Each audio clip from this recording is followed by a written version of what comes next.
Can you believe it is episode 10 of Uncork My Dork with MK Meredith? How are you guys doing? It is Friday. Oh, I needed Friday to come. So I thought I'd pop in here really quick and talk to you guys a little bit about one of my new wines that I really, really love.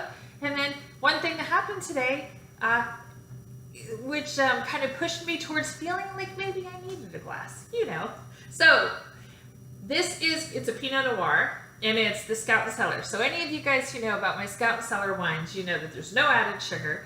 There's none of the 250 allowed chemicals that all the other wines have. There's no preservatives, and it's just really good wine for you that is actually healthy. And for people who get headaches, you don't get headaches with this, even your red wines. So it's pretty amazing. So this one is called Pinot Noir, and it's a Middle Jane. Isn't that cute? I love it. Okay, so I'm going to read this to you because it has a really cute story in the back. So for Scout Cellar wines, they have to be clean crafted.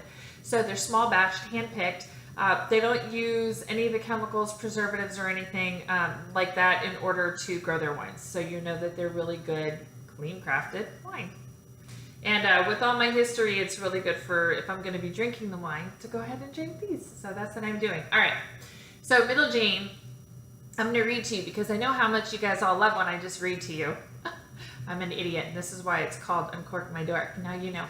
So 4 generations ago, there was the first Jane in our family. Our great-great-grandmother Jane was strong, a resilient, witty woman with enough guts and grace to go around. She swore only when needed. She worked hard. She did things right. She loved deeply, and she always wore lipstick. I like this lady. The unofficial matriarch of our family, Jane was the woman we all aspired to become. Ever since we've given each girl in our family the same middle name, her name Jane. We all hope to be half the woman she was, so we're proud to share this keepsake.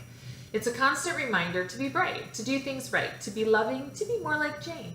Today, we craft delicious wine under a similar name, Middle Jane. We do this because everything our wine represents just so happens to be everything she represented. Honesty, passion, and a commitment to doing things with integrity.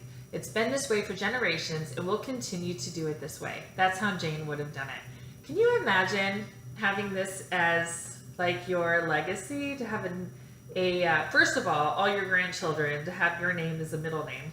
However, I don't know that Mary Karen is going to fit, with all the kids that my kids may or may not have. But to be able to have that kind of reputation and that's how your family saw you, that's pretty dang good. However, I swear all the time, not just when needed. Actually, I swear when needed. It's just that I think a lot of times I think it's needed. See what I'm saying here? So anyway, this is the Pinot Noir, and they also have a couple other Middle Jane different grape wines as well. I have one in my refrigerator. I just don't know which one it is. So that'll be for a different tasting. So I already had a little bit poured. And this is one of my really cool glasses again from Aimee Ball for my Cape Van Buren Love, Honor, and Cherish on the Cape, which is for this glass, comes out the end of August. And I am loving it. Like I'm going through and polishing it up to send to my editor, Kara Nadelson. And when you are writing a book, you're like, oh my gosh, this is awful. And then I'm doing the revisions and I'm like, oh my gosh, this is amazing. So hopefully you guys think so too. All right. Oh, this is really good. It's really light, very smooth. Mine's still a little bit more chilled than I want because I really like my red wine room temperature. But I think that people, so I have one of my girlfriends, she always added ice cubes to her red wine. It would drive me nuts. If she did this one chilled, I don't think she'd need to. It's really crisp and refreshing, cool. But I can't wait for this to warm up. There is no bite, the flavor is amazing. And I don't know wines enough to tell you corky or I don't know any of those other things. But I do know I love really full-bodied red wines and really dry ones. This is neither dry or really full-bodied. It's full-bodied, it's lighter, but it's very smooth.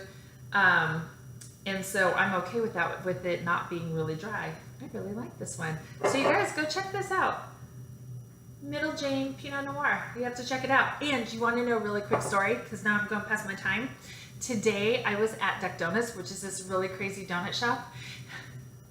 And this young man came up to me and told me I looked really nice and then asked me if I wanted to go out. And I froze for a second because the one thought that popped into my head was I could never date someone that I could have breastfed. There you go. He was like 20 something years old. I was flabbergasted. All right, cheers. Your cork, nope, your dork has been officially uncorked. I'll see you guys soon. Bye.